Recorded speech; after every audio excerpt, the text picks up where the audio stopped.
am pleased to introduce Caroline Wylie, who is with, what's your official title? Research Yeah, Principal Research Analyst, Science. Principal Research Scientist. I knew I was with ETS, and she was one of our presenters for the NCME conference, and we started a great dialogue. And so we have invited her back and to do a little bit of a deeper dive. And that's what our webinar series is. So Caroline, I'm going to let you go ahead and get started, and anything else that you'd like to share.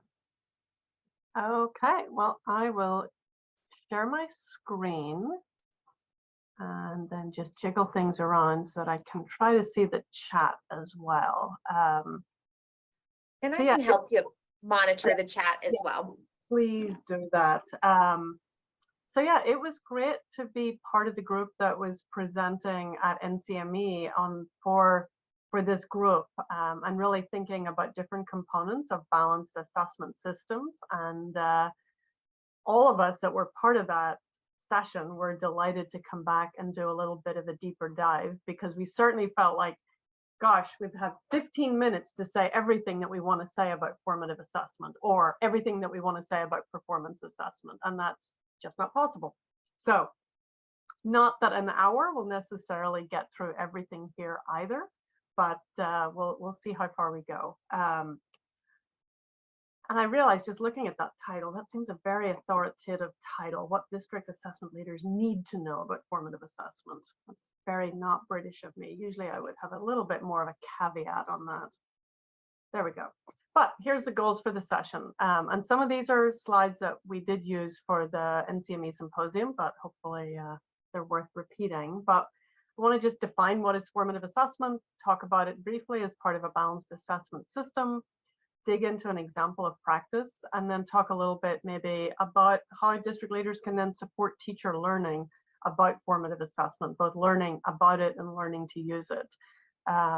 And throughout this, it was great. Charlotte shared a bunch of questions that folks had submitted, and I've tried to weave as many of those in as I can where they seem relevant, and to try and address those. And the little green box is up there in the top right-hand corner to remind me and remind you that please interrupt, put things in the chat, and we'll try to address them as they come up as well. It's the downside of doing this in a Zoom format is more people can be part of it, but it's also easy to just, I can run my mouth for an hour and not really have any dialogue. So I certainly invite folks to chime in.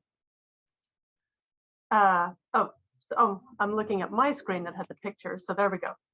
Questions will be interspersed, and please do use the chat function. So I'm going to start with the definition of formative assessment. And this is one that I was involved with the CCSSO Formative Assessment Collaborative Group that put together an initial definition of formative assessment that they felt was at the right sort of grand size and level of complexity for state leaders to then use with districts and schools within their state. And then the group revised the definition back in 2018 because it had been about 10 years from when it was originally drafted. And they felt that the research on formative assessment had advanced from where it had been when they'd first written it. So it was not a radical revision, but there were some things that they felt needed to be more emphasized. One of the things, and I've just highlighted a few things in this, they wanted to emphasize the fact that it's a planned process. It's not there are moments where a teacher can capitalize on something that a student says or does that really gives insight into what the student is thinking, and that can be really helpful in those spontaneous moments. But really, for formative assessment to be most effective, it does take a level of planning. The group has always emphasized that it is not just something that teachers do to students, but it's a process that engages students in that formative process alongside the teacher, where the focus is understanding where students are in their learning as it's unfolding, with the idea that if you're just collecting information about what students know and can do, that's really summative. It's when you're using that information to improve student understanding that it shifts into being more formative. In the revision of this definition, the group really wanted to emphasize the end goal is not just a focus on standards, but it's really helping students develop understanding that is specific to individual disciplines, so that we're helping students not just master a set of grade level standards, but which is important, but we're helping them learn to think like mathematicians, learning to be writers and readers, to be scientists, historians, and so on. And the second goal that was not emphasized as much in the original definition is also helping students become self-directed learners. That's sort of part of the literature that has been emerging in the last decade, is really a focus on the student role in their own learning. And the definition then goes on to say that's sort of a high level, what is formative assessment? In order to get there, to do it, it's an integration of a number of different practices that all happen in a collaborative and respectful classroom. You've got to have the right classroom context for formative assessment to be effective. And this is probably familiar to many, a set of individual practices. So making sure that not just the teacher knows what the intended learning is, but that students are let into that secret. So students know what the learning goals are and what success will look like. That there are opportunities to elicit and analyze evidence of student thinking. That there's the role of self-assessment and peer feedback is an important part of this. So that's really student focused, and then providing actionable feedback is more teacher focused. And then sort of the big idea that all of this evidence of understanding and the different sources of feedback are intended to move learning forward in a couple of different ways. Either students themselves make adjustments to their own learning strategies, teachers might modify the goals, or make shifts in their next instructional steps, whether that's for individual students, a group of students, or a whole class. So that's sort of formative assessment in a nutshell. And then where does it sit within a balanced assessment system? This is a definition from Sue Brookhart, gosh, it's now 9 years ago, where she talked about what is a balanced assessment system. And you'll notice that in this quote, she's not defining it in terms of, well, you've got to have 1 summative, 3 interim, and many formative. She's not talking about the components of it, but really the purpose of any of the assessment information within it, that it is meeting the purpose of this system is to make sure that all of the different participants in it have the right information that they need to make the kinds of decisions that they are most in need of making. And so for formative assessment, it's really about, I actually didn't underline administrators. I think administrators have less need of formative assessment, but it's really about parents, teachers, and students having information about the learning of individual students that they can use to further that learning. There's certainly an administrative role in this, but in terms of formative assessment, it's really those that are right closest to the learning, making sure that they have the information they need. So one of the questions that was asked was, how does formative assessment fit within a division's balanced assessment program, particularly when there are a large number of assessments? And so when I was thinking about that question, that's partly why I'd said, in this particular definition, when we're focused on meeting the information needs of different stakeholders, I think that's a helpful way to think about the system rather than thinking about which components and which number of assessments you have, because it's really about, it's not the quantity of assessments, but it's more about meeting the information needs of the people within it. And I think when you see the example also that I'll share, there's a way in which there is a ton of formative assessment information that is available for the teacher in the lesson, but I wouldn't count it in terms of there's this assessment and that assessment. It's more about the qualitative sources of evidence of student thinking that the teacher has available. Oh, that's a good question, Bonnie, about how to translate it. We've used this definition with teachers, actually, and it might take a little bit of unpacking, but it is something that we've used directly, and perhaps focusing more on the practices. But I think it's worth spending the time on understanding these different pieces and not just, as a one-off, here's the definition and we're all going to work with it. But it's also about saying, like, what does this mean? How does this affect planning? What does it mean to be making formative assessment part of the planning. What does it mean to have clear learning goals? What are different ways of sharing those with students? What are ways then of thinking about opportunities to formatively assess as that lesson plan is unfolding? So I think it's worth not trying to get too, I mean, does it have to say eliciting and analyzing? You could change that language. I think you could paraphrase any of it within here to meet your own needs, but I think it is worth holding to the big ideas that are here at least, without losing. I would hate to not talk about the collecting of evidence. And I like the phrase, maybe because I wrote it, eliciting and analyzing evidence, because it is pushing against the idea that it is a particular set of assessments or a quiz or a data point. It's much more about that qualitative body of information. So, but good question. All right. So thinking formatively and thinking summatively, sometimes it's helpful to separate those out as we think about these things. So it is thinking summatively is really assessment of learning at a particular point. What have students mastered? Where are they? How do students rank against each other? How do they compare to previous years, to other classes? But it's really, the assessment is an event, whether it's interim or whether it's summative. It is really outside of the teaching and learning process, compared to thinking formatively, where assessment is part of teaching and learning. It's part of that instructional work that's happening in the classroom. It's shifting from thinking about students got it or didn't get it to where are students on this learning journey? What can I understand about their thinking? And then what do I do next with it? So it's not just thinking, oh, I've got to do some remedial work.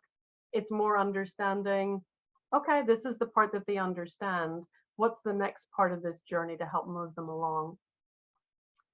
It's also making that shift from focusing on grading to focusing on next learning steps. And this grading will come up again in a couple of different ways. And it's who's doing the work. Primarily, it's an outside person, whether it's the teacher or it is sort of an invisible outside entity, but it's somebody is doing the evaluation when we're thinking summatively. On the formative side, it's students are part of that process as well, and thinking then about where the collective learning is against a public set of learning goals and success criteria. And part of the reason I included this slide was another question that came in was just, what were my thoughts on multiple attempts versus one attempt of an assessment? And I think that for me, that question is, that's sort of on the summative side, more so than on the formative side, where we're thinking about, it to me felt like it's a formal process of students are having an assessment, and then do they have an opportunity again to maybe improve their grade on that assessment.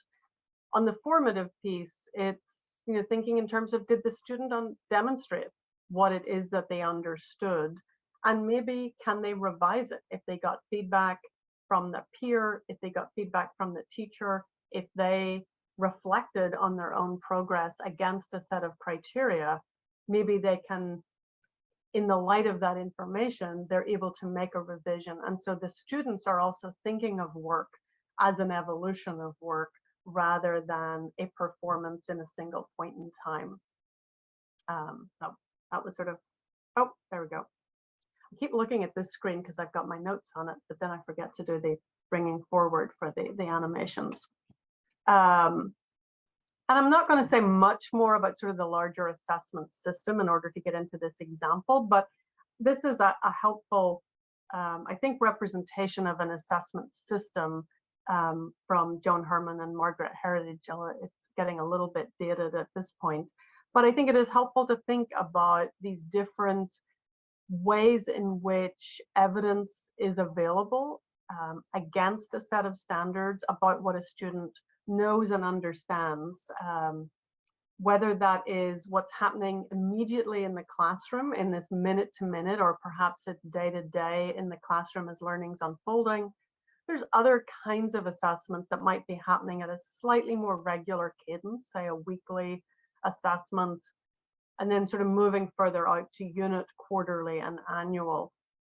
And so thinking of just who's got control over these different components, the annual assessment is certainly something that a state agency is in control of. Quarterly assessments might be something that are developed at the district or school level. A unit assessment might actually be something that either an individual teacher is developing, or it's something that's been created within this department. But then the teacher is much more likely to have control of these other kinds of assessments, although they might be collaborating, and probably in a best case are collaborating with peers around some of these pieces. And so one of the questions was, how do school level teachers determine which assessments to give? And I think some of this is, and it's sort of a theme in some of my thinking around this, is just, this is about teacher professional judgment, but supported by professional learning opportunities. So supported by opportunities to work in PLCs or within their department on these questions of, how do we know these things? What is the right place to be looking for evidence of student learning? What are ways to, how do we write learning goals in ways that students can make sense? And then what does that mean for assessment opportunities? And I think the more that teachers have the opportunity to collaborate on these things, the stronger their assessment work can be, because we shouldn't have teachers individually reinventing the wheel for every single lesson. But I also think it's important for teachers to have that control themselves, rather than necessarily have it be imposed on them in ways that start to feel very scripted, or taking away some of that professional judgment from them. And just probably stating the obvious here, that as we think about these different types of assessment, there's greater sampling across the standards that has to take place. So a state assessment that's sort of the most extreme end can't get into the details of any of the standards. It is doing more of a summary work across those standards. So there's more sampling that's taking place, and there's more aggregation in the reporting. So we're not thinking about, student learning on individual learning goals, but more that the aggregation is reporting out at the level of, here's what they here's an overall statement about their understanding of geometry versus number sense or algebra. But the actionable information, the information that a teacher can really use to drive instruction, is going to be happening much more towards the left-hand side, so that where teachers have that really fine-grained understanding of what students can do, they have opportunities to see misconceptions emerging and so on. And beyond the scope for today, but I had meant to say it earlier, this is really moving past the formative assessment piece, but just thinking of those earlier questions about how many assessments and sort of some of the struggles of putting formative assessment in this larger system.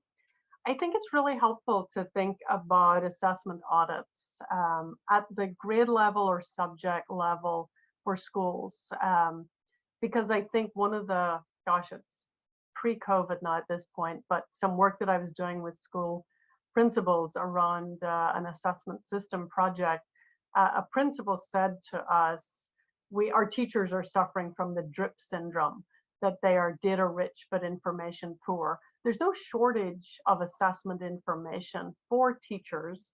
The question is it the right information? Is it the information that they need? And so taking the time, and it is an investment of time, to really look within a grade level or a subject to say, what assessments are being used for what purpose, and is the purpose appropriate for the assessment? So are we trying to make instructional decisions from assessments that will actually allow us to make those kinds of decisions, or are we trying to sort of force an assessment that is perhaps at a higher grain size into that instructional process? Is there information in the system that's just not being used? Are there assessments that are being administered and data collected, but nobody's actually using that information? Or is there redundant information? We're getting the same insight from two different sets of assessments, and are there information gaps? And I think it is important to keep formative assessment within that audit, even though it's not, I'm certainly not suggesting that every single formative piece of evidence be looked at, but that it is understood to be part of that, that overall system.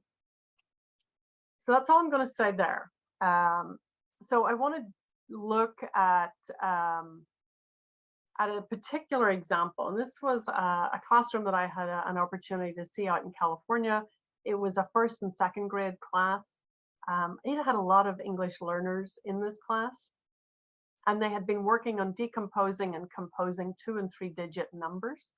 So the teacher began the lesson with sort of a conversation, which she said was just to warm up their brains, to get them thinking about numbers and thinking about patterns in the numbers. And so they had a conversation, and there's a whole lot that could even be said about that discussion, because the students took it in a direction that she had not anticipated and had a really rich mathematical conversation about even numbers, but which she let go for a little bit. But she finally brought them back and said, okay, we're going to talk about today's goal. And her goal for this lesson was that as a mathematician today, I will understand how a group of objects can be partitioned into equal shares. So she was using some quite sophisticated mathematical language with the students, although this was not the first time that they'd seen the wording of this learning goal, but she spent a little bit of time talking with them about the keywords in this learning goal. And then she introduced the task, and I will show you the task on the next slide. But she wanted the students to be able to show her and show themselves that as a mathematician, you understand how to group objects and how a group of objects can be partitioned into equal shares by identifying what the problem is asking them to do. And she wanted them to represent their strategy for solving the problem, and then explain and justify why the strategy worked. And again, here, there was a lot of conversation, particularly around the language of explaining and justifying, and making sure that the students could articulate what the difference was between those two things. So it was a really rich start to this lesson that she set these students up to engage in. And then this was the problem she used, and this was a routine that the teacher uses with her classes a lot. And so they spent a lot of time, this was towards the end of the school year, they'd spent a lot of time working on this idea of a right-sized problem, this idea of finding a problem that stretches you a little bit, but not so much that you panic and can't do it, and not so little that you're freewheeling. And so the students would use this metaphor of riding a bike. And so you don't want to be just coasting down a hill when you're picking your math problem, and you don't want to be struggling up a really steep hill that you can't do it. You want to find that nice sort of pace where you're working. So it was a nice way to have the students think about it. And this was the problem that Camilo was apple picking. He gathered a number of apples and he put them in a number of baskets. Each basket has the same amount of apples, and the question that the students were to figure out was how many apples are in each basket. And so they could pick whether they were going to work with 1- and 2-digit numbers, 28 and 4, or if they were going to maybe work with a harder number, 292 and 4, or 568. And so that was the problem. So students were given this on a paper. They'd identify which version of it they were going to use. And she also let them decide if they were going to work individually or going to work in pairs, and did they need manipulatives? Did they need paper? However they wanted to work on the problem.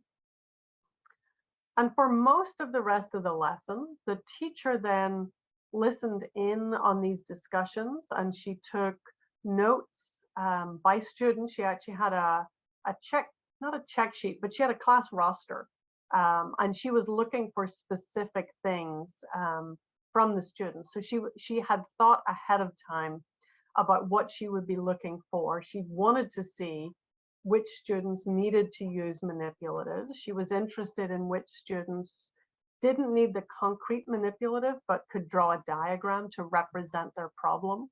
And also then who was able to write a number sentence, and then how they went about explaining and justifying their solution strategy. And so a lot of this was her moving around the classroom, talking with individual and small groups of students. So again, another question that came up was a discussion, or interest in a discussion of the tension between grading everything and grading formative assessment for learning in real time. And so this teacher didn't do any grading. She did a lot of observing. She did a lot of qualitative note-taking and making sort of notes to herself that then impacted what she did at the end of the lesson, because she brought the students together and had very specific students identified that she wanted them to share out their solution strategy because of something that she had observed in what they had done that she thought would be really helpful for the whole class to talk about and to think about as they went back and continue to work on the problem. So in some ways, again, it's a little bit stating it perhaps too broadly, but if it's formative, review it, learn from it, and don't grade it. The grading process is summative. It's not part of this formative process. But if the information being collected isn't informing next steps, then maybe it wasn't information that even needed to be collected. But in terms of then how the teacher wrapped this lesson up, she had identified a student who she wanted to share out what she had done. And this student shared out that she had struggled through several different approaches to the problem, and she described the different things that she'd tried before she finally was able to find an approach that let her get to a solution. And another student then complimented her because the students were asked to comment back and forward on each other's solutions. And so the student complimented and said, I like how Nina didn't give up when she didn't know what to do. She didn't say, I can't do this. She never gave up. This idea of the students recognizing that that's part of learning to be a mathematician. It's not about getting the right answer right away.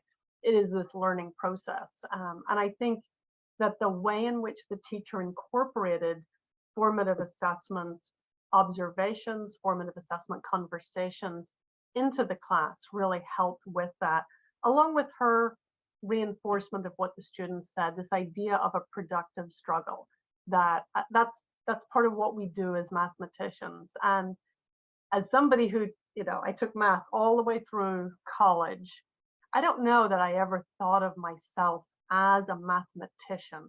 I thought of myself as someone who was studying math. So I love the fact that this teacher was talking to first and second graders and saying, as mathematicians, this is what we do. This is how we think. And you'll find, first strategy, second strategy, you'll find something that's working for you. So some of this I've mentioned already, but I'm interested in thinking, and if you want to put anything in the chat, just what were the formative assessment opportunities that were available to this teacher as she went through the lesson?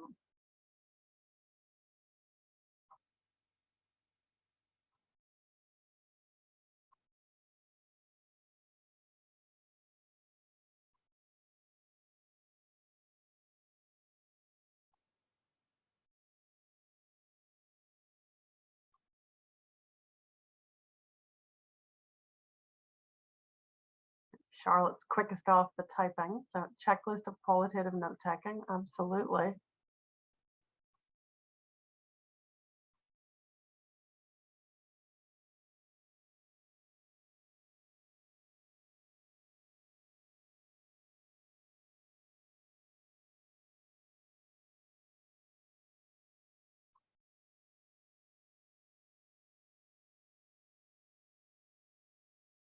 I'll let folks keep going.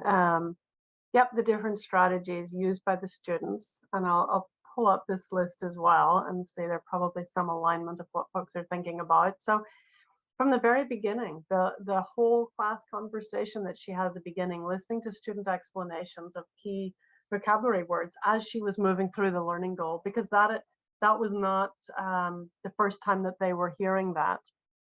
So seeing who was able to give those explanations about what it means to partition, what it means to explain and justify, the observations, the one-on-one discussions, and that ability to the qualitative note taking was really helpful to see the teacher do that as a really a good strategy for not losing that information as it's sort of emerging in real time, but you're still also trying to keep an eye on the whole class while having those conversations with individuals.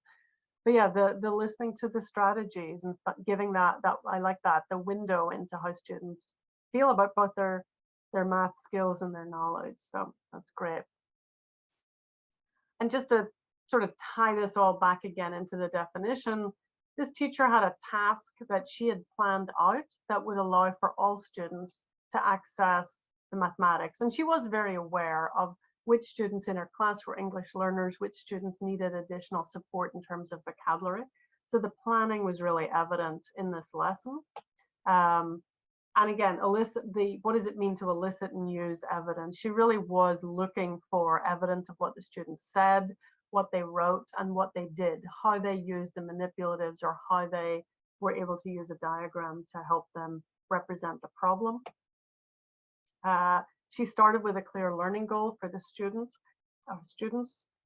This idea, the self-assessment, this idea of being able to, even, these students are first and second graders, that they were able to engage in an assessment of where they were in their own mathematical journey, and that they were empowered to pick the just right problem, along with then the wrap-up discussion where she was encouraging them to give peer feedback.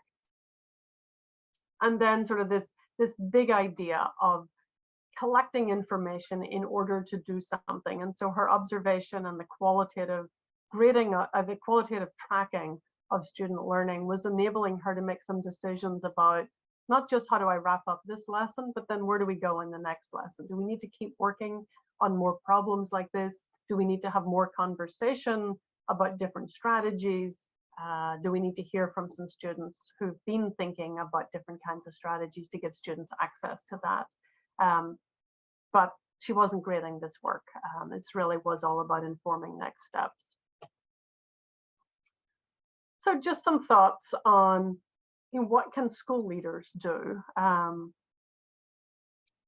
So one is just thinking about this philosophical shift needed for formative assessment. It is a shift for many teachers in sort of a mindset of moving from thinking about, I taught it, I've assessed it, I've graded it, time to move on. But what does it mean to support teacher agency?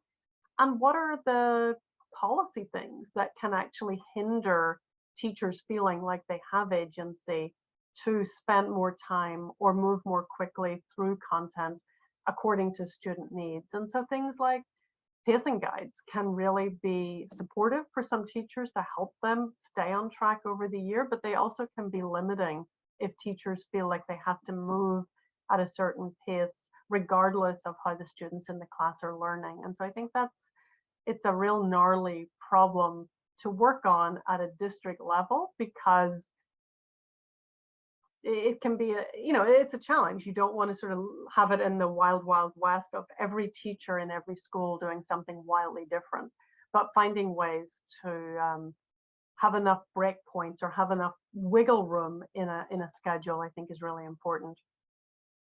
I think another piece is just valuing learning. So valuing both teacher learning and student learning, and recognizing that the things that we hope teachers do, which is, we want teachers to recognize that mistakes happen and that change in student learning takes time. From a district perspective, it's also really important to recognize that teachers, as they're learning new skills, that mistakes will happen and changes take time. But that teacher collaboration can be a really powerful vehicle as a way of giving teachers access to some existence proofs within their building. There's nothing more powerful than hearing one teacher say, I didn't think this was going to work either, but this is what I saw in my class today.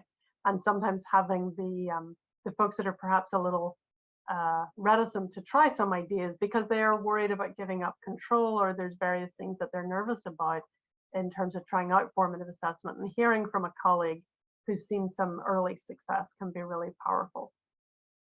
And then making sure that there's opportunities for differentiated teacher learning in the same way that students need differentiated learning opportunities. Novice teachers will have different needs to more experienced teachers.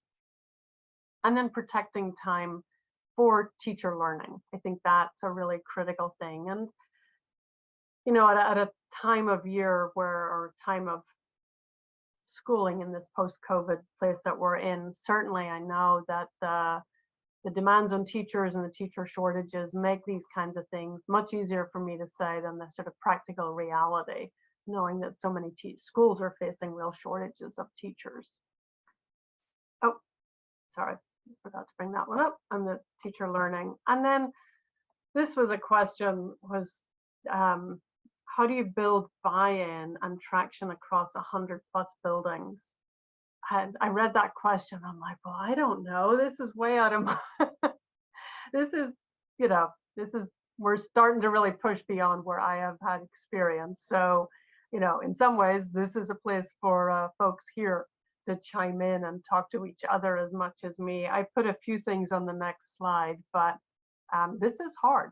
It is hard to build this kind of traction. But I think, you know, having committed school leaders first, starting with the school leadership and making sure that they are both committed to the process and that they understand what formative assessment is, and making sure that language is consistent. And so, and some of this I know is out of the control of district leaders. I know that in some states, things are called formative assessment that just aren't. They're interim assessments or they're benchmarks or they're other things, but it's written into state law and they're described as formative. And that gets really hard to build up that common understanding of what formative assessment is when you're actually trying to go against things that are legislated. But that common understanding is really important. Starting with volunteers, it's really, I think, important to start with that initial coalition of the willing and finding then successes that can be shared out and recognized as ways of encouraging other folks to get involved. And at some point, there's that importance of just, finally, I think there does come a point where we say, okay, this is what we're doing, and then bringing everybody into that process. But I think also connecting to other initiatives and finding ways to not make it something that is another thing. But, you know, if it's that curriculum materials are being developed, I tried to think of a couple of examples of what does this look like to incorporate it into other initiatives. But if there's curriculum revision that's going on, then I think it's really important to give teachers that opportunity to say, where in this curriculum, what are the learning goals? Are these learning goals written in ways that we can immediately just use with our students? Do we have success criteria built in here?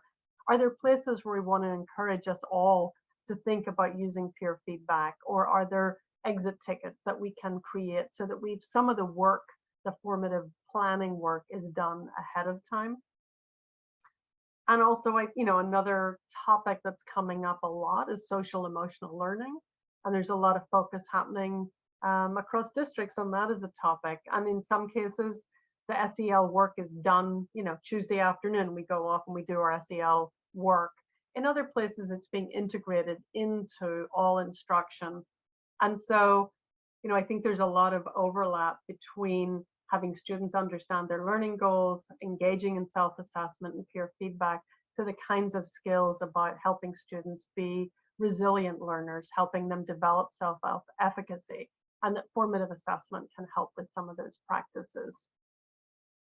And I saw a question pop up that said, formative assessment is so likened to instruction. I'm wondering if this is part of teacher, university, and pre-service training and education. I wish, Bonnie, that that was the case. I haven't looked It's been a while because the last time I looked at the New Jersey Schools of Education courses, it was so depressing that I have not been able to bring myself to go back and do it again, even though it has been quite a while. But there are methods classes, and in the math methods class, there's a lot of math content and math strategies that are being talked about, but I don't see a lot of evidence of there being real deep formative assessment work being built into that, at least in many institutions. That for a while I went to the College of New Jersey because a colleague of mine taught there. And so I would do, I don't know, a 2-hour session for, her class of pre-service teachers. That was it. Everything you need to know about formative assessment in 2 hours and go. That, and, I have no self-delusion that was anywhere near sufficient for those students. So, I think it's not yet being taught a lot. I think that sort of, it's a conversation that we have as part of the Balanced Assessment Collaborative all the time with state leaders, is how really do we start to influence schools of education. I'm really interested in induction as a space to really think about what can be done there. You've got these brand new teachers ready to go. They've all of a sudden gone from, being co-teaching in a classroom where, the classroom's beautiful and the bulletin boards are done and everything's ready. And then they step into their first classroom and they, that has to be such a scary moment. And so there's so many things that those brand new teachers need. But that for me seems like a space to say, can we really start to build in some formative assessment practices? And it is a place to perhaps thinking about how do we start with building some volunteers to try out new things, because it would be good for the mentors of those brand new teachers to also be trying them. And it is, I think, a really powerful thing if, a teacher who wants to use the just right problem with her second grade class or her third grade class doesn't have to introduce it from scratch every year, because it's already something that the students are used doing. And so having these school-wide practices can be a really powerful thing. And as I say that, you run the risk of, again, telling teachers too much of like, you must do this and you have to do it this way. And so not every lesson needs to have the learning goal presented, because sometimes you want students to discover it. And you don't want to start with that presentation of, today we're going to learn that the circumference is approximately 3 times the diameter. Well, if you state that as the learning goal, and then you say, okay, now we're going to do an experiment with string around the circles, you've kind of given that away. So you're not going to start with that learning goal, but you still need to have it in your mind. And at some point say to students, so what have we learned today? Not just that we're wrapping string around cylinders. So there's some balance there, but I am interested in how we can really start to build in some work around induction. And I will say there is a colleague out in San Jose, I think San Jose is where he is, Brent Duker, has been doing some really good work in pre-service around, he calls it 7 moves, I think, for really focused on classroom questioning. And so they almost all start with P. So it's priming. How do you set students up for a productive conversation? How do you probe? How do you, binning does not start with P, but how do you sort of take what students are saying and think about these bins? How do you categorize information from students to help you think about the way that the understanding is evolving in that classroom? So there are pockets of work, and I think some of the work that he's been doing would also be very applicable for that induction space. So we see another question here. Do I consider benchmark measures and interim assessments as formative? So I don't. And I don't-ish. I will give a little bit of wiggle room on that. But I think there can be useful information from those assessments. I think there can also be a lot of challenges with the assessments. And so benchmark and interim, I mean, people define those differently. If an assessment is a survey assessment, like it's covering all of the grade level standards and it's giving you a measure of student performance and a predictive measure of here's how students are going to do in the end of year assessment, that's pretty summative to me, I would say. It might tell you, here are your group of struggling students, and you might get a sub-score that says, here is, here is a measure of, here's a sub-score of, you can see relative performance. That's, again, helpful information, but it doesn't tell you what to do with a particular student. Like so they're struggling with algebra, but what do I do next for that student?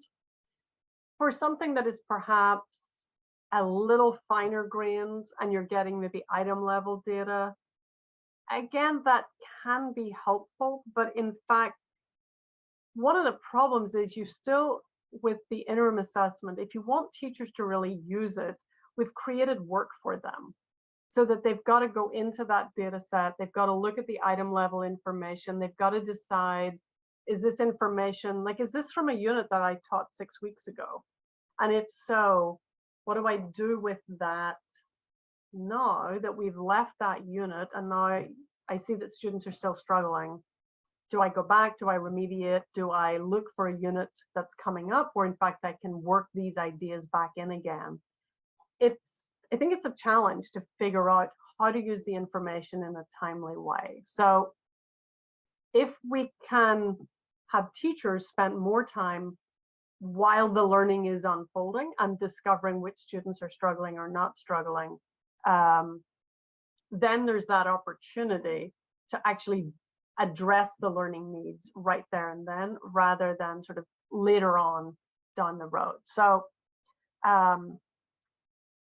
I think the confusion around formative and interim is in part, lots of assessment companies produced things that they labeled as formative, but that are not really aligning with that definition of formative assessment that we started with. They really are more in that summative space. You're measuring learning after it's taken place rather than in that moment. And there's much less opportunity for students to be engaged in that process. I mean, you can give them their own score report and they can set a goal for themselves, but it's pretty disconnected from the learning itself. So I think that it is a tricky thing because it is part of the, it is sort of part of the narrative that's out there. There is still a lot of conversation about interim. All right, so let me see what Bonnie said. It's qualitative, depends on the teacher to categorize the information. We're so used giving teachers color-coded or categorical information that it seems a little daunting for them to take this on and be comfortable with it. Yeah, potentially, but it's also, I think, it is so close to instruction. For many teachers, it is part of what they're doing already. They just maybe aren't doing it as systematically as they could. And so it's about, in some ways, it's not about the data and the charts and the sort of after the fact information, but it's about thinking about what are the student misconceptions. And this is a place where I think it's really exciting for teachers to be able to work together, because particularly for math teachers, there are some really well-known misconceptions for students in math. There's ways in which, that shift from whole number thinking to fractions, there's ways in which students still hold on to thinking of fractions as just a funny kind of a whole number. And so there's ways in which they'll behave around doing arithmetic with fractions. And so just knowing that, and that's something that a new teacher won't necessarily know, but having that opportunity to talk with colleagues and say, oh, here's this thing that students do. Now you're alerted to it. And so I'm a math teacher by training, but I'm like a lapsed Catholic. I went into grad school, and so I never taught much beyond student teaching. So I did a project. One of my early research projects at ETS was on student misconceptions in both math and science. And so I worked really closely with a colleague who had been a 5th grade elementary school teacher. And so I'd be reading research reports and other content, and I would see these misconceptions, and I would go to Joe and be like, hey, did you know that students did this? He's like, yes, Caroline, we did. Because it's that expert practitioner knowledge, but being able to find ways to bring that to all teachers and then just look for it in the classroom. And when you see it, do something with it, have a conversation with students, unpack that idea. I think it can become less daunting and more professionalizing for teachers to say, you know, it's not all about these data reports that are given to you. You actually get to really think about the learning itself. And I see that we are almost out of time, and I don't remember what the last couple of slides were, or maybe I'm at the very end. But these were great questions. And oh, let's see, I think there was I'll just say this one last thing and then I'll stop. This last question was, should formative assessment data ever be a data element in a division strategic action plan? And then as I was thinking about that, it was like, maybe. So I wasn't sure what the question meant, but if it is about aggregating formative assessment data to report up on something, maybe no. But if part of a district's action plan is to have more teachers engage with more formative assessment practices more often, then I'm all for that one. So depends what that question meant. So maybe yes, maybe no. And yeah, we need a definition of formative assessment that's less than a page long. It looks big because it's on the PowerPoint. It's really just a paragraph. I think we can make it, it's not too long. But so I would encourage you to keep reading about formative assessment, to keep, there's lots of resources out there on it. There's lots of folks doing great work. There's lots of, I bet in your own districts, there's lots of formative assessment stuff going on, and finding those teachers that are really doing it well and finding ways to elevate their voices, bringing them into the conversation for them to talk to their own peers about what they're doing. I think that can be a really powerful way of generating excitement and really empowering teachers to support student learning as they're engaging in teaching and learning. I think can be great. Well, Caroline, I want to thank you so very much. This was great. I think one of my ahas as I was listening, as I support principals and then supporting teachers, is in your definition, those bullets where you aligned each of those to something that the teacher did in the classroom. As we think about teacher burnout and, teachers are covering for classes and nationwide, that's definitely something. I think that unobtrusive assessment and explicitly, as you're working with teachers, pointing out where within a lesson that they're already doing, they can gain information versus stopping and giving a formal assessment helps alleviate some of that stress, right? And so I know we don't explicitly call out opportunities in a collaborative lesson planning session. This is formative assessment. So how are you going to know? So explicitly thinking that through. And it was kind of an aha for me that could be a way that we alleviate some of that stress that teachers are feeling, because it really is the act of teaching. It's what they love. And so we can embed those in. That was just kind of my aha. So that was great for me that I can take back to teachers and principals. Yeah, no, that's great. Any other questions? I'm seeing lots of thank yous. Any other questions from members? I said, I had one comment, school leaders can help support teacher learning about and with formative assessments. I think that that's a powerful statement. Yeah, absolutely. I mean, I think district leadership and school leadership can really make or break whether teachers are able to do this. So, you know, you guys are doing yeoman's work because there's a lot of assessment that's happening. And so there's a lot of different moving parts across grade levels and content areas.